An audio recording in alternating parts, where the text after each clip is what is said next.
Depuis les dernières années, je dirais les 5 dernières années, il y a eu une croissance très importante. Considérant la mission de Formaca, qui est de créer des emplois valorisants et utiles, on se devait de poser une action pour continuer ce développement-là. Il y a eu au moins 25 emplois de créés là, dans les dernières années. Et il y a une demande aussi plus forte pour les services offerts par Formaca, donc la sous-traitance industrielle et la fabrication de contenants en bois.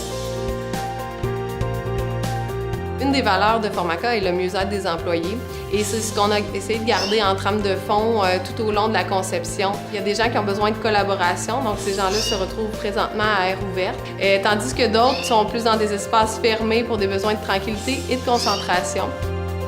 Pour ce qui est des bureaux près de la production, on a quand même prévu du verre pour que les gens aient un contact avec l'usine.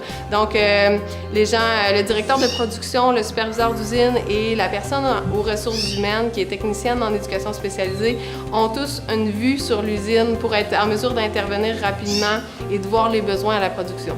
On a aussi pensé même à aller plus loin avec un petit volet zoothérapie. On a fait l'acquisition d'oiseaux. Ça fait une petite différence au bout de la ligne dans la vie quotidienne qui fait que les employés se sentent bien. Par rapport au plancher de production, on a fait appel à un ingénieur industriel. On a passé beaucoup de temps à réfléchir à la circulation des produits, à la circulation de la matière première, puis au confort des employés pendant le travail.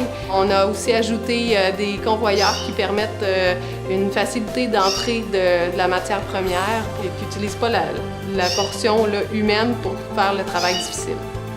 Et on est bien fiers d'occuper ce bâtiment-là actuellement avec tous les changements qu'on y a apportés.